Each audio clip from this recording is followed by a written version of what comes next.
बस 18 घंटे के अंदर पता चल जाएगा कि रूस यूक्रेन युद्ध खत्म होगी या फिर जंग में सर्वनाश होगा, क्योंकि वॉशिंगटन में ट्रंप और जेलेंस्की की मीटिंग होने जा रही है और इसमें यह तय होगा कि पुतिन की शर्तें इसमें मानी जाएंगी या नहीं।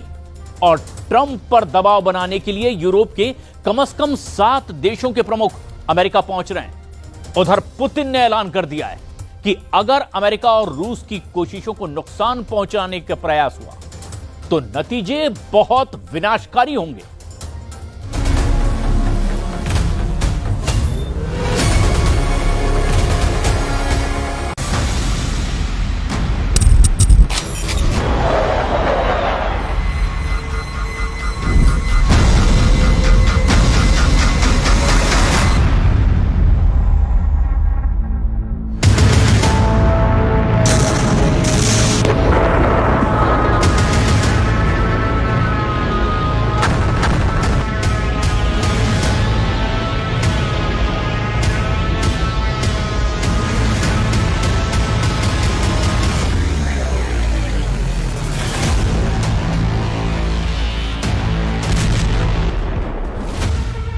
पुतिन ने ट्रंप को झुकाया, अब जेलेंस्की करेंगे सरेंडर। 15 अगस्त को भले ही अलास्का में ट्रंप ने दुनिया के सामने दिखाया हो कि पुतिन उनकी उंगलियों पर नाच रहे हैं, लेकिन पुतिन ने 12 मिनट में मीडिया के सामने दिखा दिया कि रूस यूक्रेन युद्ध में बॉस बनकर सामने आया है। और जब तक पुतिन की शर्तों को यूक्रेन नहीं मानेगा तब तक रूस ना तो यूक्रेन पर हमले रोकेगा और ना ही सीज फायर के लिए तैयार होगा। अब रूस यूक्रेन युद्ध में पुतिन के दबदबे का इसी से अंदाजा लगा सकते हैं कि पुतिन ने ट्रंप से मीटिंग के बाद यूक्रेन और यूरोप दोनों को सख्त चेतावनी के साथ धमकी देते हुए कहा है कि अगर अमेरिका और रूस के बीच यूक्रेन युद्ध को लेकर चल रही वार्ता में बाधा डाली तो नतीजे बेहद विनाशक साबित होंगे। पुतिन ने अलास्का में साबित कर दिया है कि रूस जंग जीत रहा है और पूर्वी यूक्रेन एक तरह से रूस के कब्जे में जा चुका है। इधर ट्रंप ने भी पुतिन की हां में हां मिलाते हुए अब यूक्रेन के राष्ट्रपति को चेतावनी देनी शुरू कर दी है कि अगर रूस के साथ समझौता नहीं किया तो यूक्रेन बर्बाद हो जाएगा। ट्रंप ने पुतिन से मीटिंग के बाद राष्ट्रपति जेलेंस्की से धमकी भरे अंदाज में साफ कहा है कि रूस बहुत बड़ी ताकत है, युद्ध पर तुरंत निर्णय ले जेलेंस्की और रूस के साथ शांति समझौता करे। पिछले 24 घंटे में पुतिन ने जिस तरह से यूक्रेन युद्ध की बाजी पलटी है वो साबित करती है कि पुतिन के सामने अमेरिका से लेकर यूरोप तक नतमस्तक होते जा रहे हैं। 18 अगस्त दिन सोमवार को वॉशिंगटन में ट्रंप और जेलेंस्की की मीटिंग होगी, जिससे पता चल जाएगा कि क्या यूक्रेन रूस के सामने सरेंडर करेगा या फिर यूरोप और नेटो के दबाव में रूस से विनाशक युद्ध करेगा। फिलहाल ट्रंप पूरी तरह से पुतिन के मुरीद हो चुके हैं। देखिए कैसी। सर्वशक्तिमान है रूस, पुतिन की पावर से खौफ में ट्रंप। अमेरिका के अलास्का में 15 अगस्त 2025 की इस तस्वीर को गौर से देखिए, जिसमें ट्रंप पुतिन को मिलिट्री बेस के ऊपर उड़ते परमाणु बम वर्षक B-2 और फाइटर जेट F-35 को दिखा रहे हैं। इन तस्वीरों को देखने के बाद अमेरिकी मीडिया में दावा किया गया कि ट्रंप ने अमेरिका की सैन्य पावर से पुतिन को सख्त संदेश देने की कोशिश की थी। मीटिंग से पहले का यह नजारा ट्रंप की ताकत का सबूत माना गया, लेकिन इसके बाद 3 घंटे तक चली पुतिन और ट्रंप की मीटिंग में ऐसा क्या हुआ कि ट्रंप पुतिन के सामने भीगी बिल्ली साबित हुए। ट्रंप पुतिन की हां में हां मिलाते नजर आए। 12 घंटे की प्रेस कॉन्फ्रेंस में ना तो किसी समझौते के बारे में बताया गया और ना ही सीज फायर को लेकर कोई दावा किया गया, लेकिन इसके बावजूद ट्रंप पुतिन के सामने नतमस्तक नजर आए। पुतिन ने ट्रंप को अगली मीटिंग के लिए मॉस्को बुलाया है और ट्रंप पुतिन के इस अनुरोध को उनका आदेश मानते नजर आए। इन तस्वीरों को और बयानों को देखकर सबसे ज्यादा बेचैन जेलेंस्की नजर आए। फ्रांस, ब्रिटेन, जर्मनी और यूरोप के तमाम देश यही समझ नहीं पा रहे हैं कि आखिर पुतिन ने 3 घंटे की मीटिंग में ट्रंप को ऐसा कौन सा चूरन चटा दिया है जो अब ट्रंप रूस की जगह यूक्रेन को नसीहत दे रहे हैं। ट्रंप ने यूक्रेन और जेलेंस्की को लेकर जो कहा है वो हैरान करने वाला है। ट्रंप ने कहा है कि युद्ध को खत्म करने के संबंध में फैसला अब यूक्रेन को करना है क्योंकि रूस बहुत बड़ी ताकत है और वो यानी यूक्रेन ताकतवर नहीं है, इसलिए लड़ाई को जारी रखने में यूक्रेन को कोई लाभ नहीं होना है। ट्रंप ने कहा कि वो रूसी राष्ट्रपति व्लादिमीर पुतिन की सोच से सहमत हैं कि हमें पहले शांति समझौता करना चाहिए। रुख में बड़ा बदलाव करते हुए ट्रंप ने कहा, हमें पहले शांति समझौता करना चाहिए और उसके बाद युद्ध विराम होगा, जबकि यूक्रेन और उसके यूरोपीय सहयोगी चाहते हैं कि पहले युद्ध विराम हो, उसके बाद शांति समझौता। ट्रंप ने ट्रुथ सोशल पर अपनी पोस्ट में ये बातें कही हैं। ट्रंप ने कहा कि शांति के लिए अब जो कुछ करना है ज़ेलेंस्की को करना है। उनकी सलाह है कि ज़ेलेंस्की अपनी ओर से वो कार्य करें। ट्रंप का संकेत रूस के लिए यूक्रेनी भूमि छोड़ने से है। ट्रंप ने दो टूक कहा है कि यूक्रेन में युद्ध की समाप्ति को वो आसान समझ रहे थे, लेकिन वास्तव में वो बहुत जटिल है।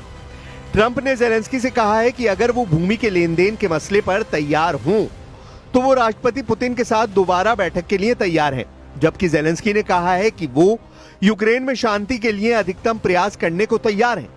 ज़ेलेंस्की ने कहा है कि वो सोमवार यानी 18 अगस्त को वॉशिंगटन जाकर भविष्य की योजना पर राष्ट्रपति ट्रंप से बात करेंगे।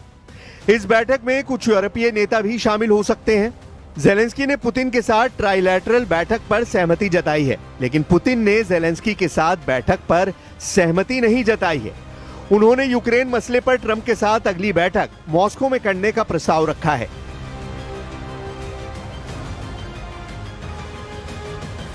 Again, Mr. President, I'd like to thank you very much, and we'll speak to you very soon and probably see you again very soon. Thank you very much, Vladimir. Next time in Moscow. Oh, that's an interesting one. I don't know. I'll get a little heat on that one, but I could see it possibly happening. Thank you very much, Vladimir. And thank you all. Thank you. Thank you. Thank you so much. Trump की Ukraine deal leak, Poland की जमीन पर पर्दाफाश। हैरानी की बात तो यह है कि जो यूक्रेन ये समझ रहा था कि अमेरिका, नेटो यूक्रेन को हथियार इसलिए दे रहे हैं ताकि यूक्रेन रूस को हरा सके, वही देश अब यूक्रेन को धोखा देने में जुटे हैं।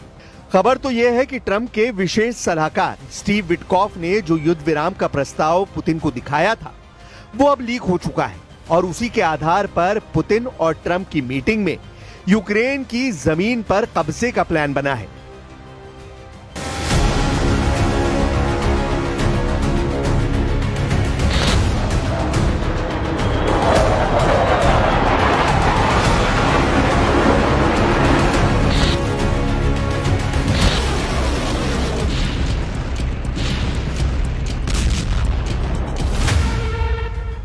यूक्रेन के लिए एक गुप्त अमेरिकी युद्ध विराम प्रस्ताव, जिसे कथित तौर पर डोनाल्ड ट्रंप की टीम ने तैयार किया था, उसे मॉस्को भेजा गया था। अब इसे पोलिश मीडिया आउटलेट ओनेट द्वारा लीक कर दिया गया है। अमेरिका के करीबी और नेटो देश पोलैंड के पोलिश समाचार आउटलेट ओनेट के मुताबिक यूक्रेन के संबंध में एक अनुकूल अमेरिकी प्रस्ताव का विवरण प्राप्त हुआ है, जो मॉस्को में अमेरिकी राष्ट्रपति डोनाल्ड ट्रंप के विशेष दूत स्टीव विटकॉफ के साथ बातचीत के दौरान रूसी शासक व्लादिमीर पुतिन के सामने पेश किया गया था। पोलिश समाचार आउटलेट ओनेट ने यूरोपियन प्रावदा से 7 अगस्त को गुप्त सूत्रों के हवाले से खबर छापी थी, जिसमें दावा किया गया था कि हमें पता चला है कि मॉस्को को ट्रंप प्रशासन से एक बहुत ही अनुकूल प्रस्ताव मिला है जो यूक्रेन डील से जुड़ा है। ओनेट के अनुसार यूक्रेन में युद्ध विराम का प्रस्ताव तो है, लेकिन पूर्ण शांति समझौता नहीं, जैसा कि रूस चाहता था। यूक्रेन जंग के मुद्दे को 49 साल से लेकर 99 सालों के लिए स्थगित करके रूस द्वारा कब्जाए गए क्षेत्रों को वास्तविक मान्यता देना है, ना कि कानूनी, यानी ये भी रूस के पक्ष में है। रूस पर लगाए गए अधिकांश अमेरिकी प्रतिबंधों को हटाना और दीर्घकालीन रूप से ऊर्जा सहयोग अर्थात रूसी गैस और तेल के आयात से रोक हटाना भी शामिल है। हालांकि इस प्रस्ताव में कथित तौर पर नेटो विस्तार के विरोध कोई गारंटी शामिल नहीं है, जो मॉस्को की लगातार मांगों में से एक है। ना ही रूस को यूक्रेन को सैन्य सहायता बंद करने का कोई वादा मिला। हालांकि ओनेट के अनुसार यह अंतिम बिंदु रूसियों को स्वीकार्य बताया जा रहा है। विटकॉफ और पुतिन के बीच बैठक के बाद ट्रंप ने यूक्रेनी राष्ट्रपति व्लादिमीर ज़ेलेंस्की और कई यूरोपीय नेताओं के साथ फोन पर बातचीत की थी, यह भी खुलासा हुआ है। लेकिन हम आपको बता दें कि अमेरिका ने पहले पूरी तरह से कब्जा किए गए और आंशिक रूप से कब्जे वाले यूक्रेनी क्षेत्रों पर रूस के कब्जे को मान्यता देने की पेशकश की थी, जिसे कीव यानी राष्ट्रपति ज़ेलेंस्की ने अस्वीकार कर दिया था।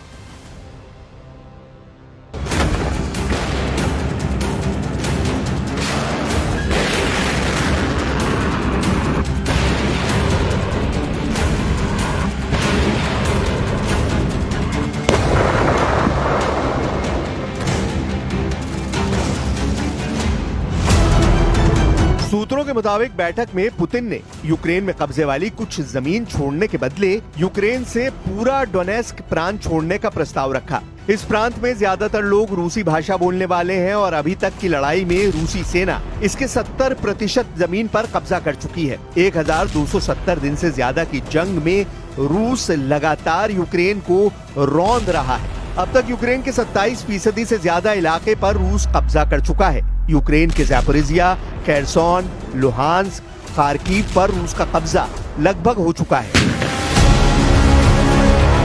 हारते और हाँफते यूक्रेन के सामने एक ही रास्ता बचा है कि अगर यूरोपीय देश रूस पर हमला कर दें तो यूक्रेन की हार लंबे वक्त के लिए टल सकती है। हाल में पेरिस में हुई मीटिंग में राष्ट्रपति ज़ेलेंस्की ने साफ कह दिया है कि रूस के राष्ट्रपति पुतिन मरने वाले हैं, जिसके बाद रूस बिना शर्त युद्ध विराम के लिए मजबूर हो जाएगा।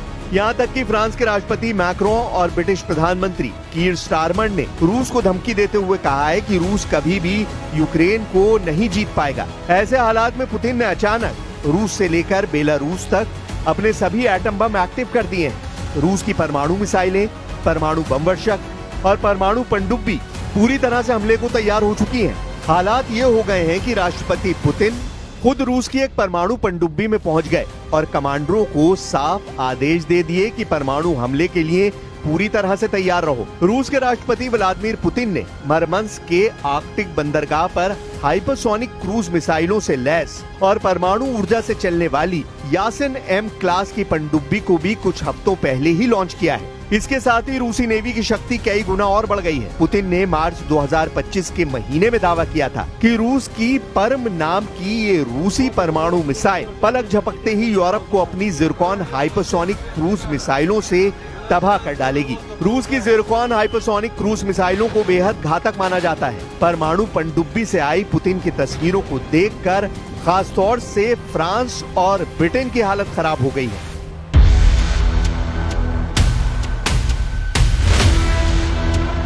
अब आप ये भी जान लीजिए कि क्यों नेटो देश रूस पर हमला करने के लिए सबसे ज्यादा F-16 फाइटर जेट पर भरोसा कर रहे हैं। इसकी वजह इस वक्त नेटो देशों के पास अनुमानित 1887 F-16 जेट हैं, जो रूस के साथ हवाई युद्ध में गेम चेंजर साबित हो सकते हैं। पहले आप ये जान लीजिए कि किस नेटो देश के पास कितने F-16 जेट हैं। मीडिया रिपोर्ट्स के मुताबिक इस वक्त नेटो देशों के पास कुल 1887 F-16 जेट हैं। नेटो देश रूस के खिलाफ 44 F-16 उतारने जा रहा है, जबकि बल्गारिया 16 से ज्यादा F-16 जंग में उतार रहा है। डेनमार्क के भी 30 F-16 जंग में उतर रहे हैं। ग्रीस ने तो 120 से ज्यादा F-16 उतारने का ऐलान कर दिया है। नेदरलैंड्स 20 F-16 जंग में रूसी जेटों से मुकाबला करेंगे, जबकि पोलैंड के 48 से ज्यादा F-16 रूस से मुकाबले के लिए उतर रहे हैं। पुर्तगाल भी 28 F-16 जंग में उतार सकता है। रोमानिया ने 14 से ज्यादा F-16 रूस के खिलाफ उतार दिए हैं। तुर्की के 245 F-16 जेट हैं। तुर्की वक्त आने पर नेटो की तरफ से रूस के खिलाफ F-16 उतार सकता है, जबकि संयुक्त राज्य अमेरिका के 922 F-16 जेट हैं, जो रूस के खिलाफ हवाई युद्ध में गेम चेंजर साबित हो सकते हैं। रूस के 10 गुना हमले, जल गए यूक्रेन के 5 इलाके। पिछले 36 घंटों में रूसी हमलों ने यूक्रेन की राजधानी कीव में कोहराम मचा दिया है। यूक्रेनी राष्ट्रपति व्लादिमीर ज़ेलेंस्की ने रूस पर 18 मिसाइलें और लगभग 400 हमलावर ड्रोन दागने का आरोप लगाया है। यह हमला ज्यादातर कीव और आसपास के इलाकों को निशाना बनाकर किया गया और लगभग 10 घंटे तक चलता रहा। जेलेंस्की ने एक्स पर लिखा, ये रूस द्वारा आतंक का स्पष्ट विस्तार है। हर रात सैकड़ों ईरानी शाही ड्रोन से लगातार हमले यूक्रेनी शहरों पर बड़े पैमानों पर हो रहे हैं। रूसी सेना ईरान निर्मित शाही ड्रोन का बड़े पैमाने पर इस्तेमाल कर रही है। इससे पहले जेलेंस्की ने दावा किया था कि रूस ने जब से जंग शुरू की है तब से अब तक 28,743 से ज्यादा ईरान के शाहिद 136 ड्रोन से हमले कर चुका है। पिछले 18 घंटों में ही कीव में रूसी हमलों में 2 से ज्यादा लोगों की मौत हो चुकी है और 16 से ज्यादा घायल है। ये मौत का आंकड़ा इसलिए भी हैरान कर रहा है क्योंकि कीव को अमेरिका और यूरोप के एयर डिफेंस सिस्टम से मजबूत हवाई हमलों से सुरक्षा दी गई है, लेकिन उसके बावजूद लोग कीव में मारे जा रहे हैं। यह हमला रूस द्वारा युद्ध के अपने सबसे बड़े हवाई हमले के एक दिन बाद हुआ, जिसमें 728 ड्रोन और 13 मिसाइलें शामिल थी। अमेरिकी राष्ट्रपति डोनाल्ड ट्रंप ने यूक्रेन के लिए और अधिक रक्षात्मक हथियारों की भी मंजूरी दी है और रूसी राष्ट्रपति व्लादिमीर पुतिन द्वारा मॉस्को के आक्रमण को तेज करने पर निराशा व्यक्त की है। इधर जेलेंस्की ने नए रूसी हमलों पर कहा है कि इसके लिए जरूरी है कि हम तेजी से काम करें। रूस पर सख्त प्रतिबंधों को तेजी से लागू किया जाना चाहिए। हम आपको बता दें कि 10 जुलाई को ही रूसी हमले में यूक्रेन के चेर्निहिव, सूमे, पोल्टावा, क्रिवोग्राद और खार्किव क्षेत्र में भारी तबाही हुई है। वहीं रूसी रक्षा मंत्रालय का दावा है कि उसकी सेना ने काला सागर, बेलगोरोड, रुस्क, क्राइमिया और पेंजा के ऊपर 17 यूक्रेनी ड्रोनों को रोका था।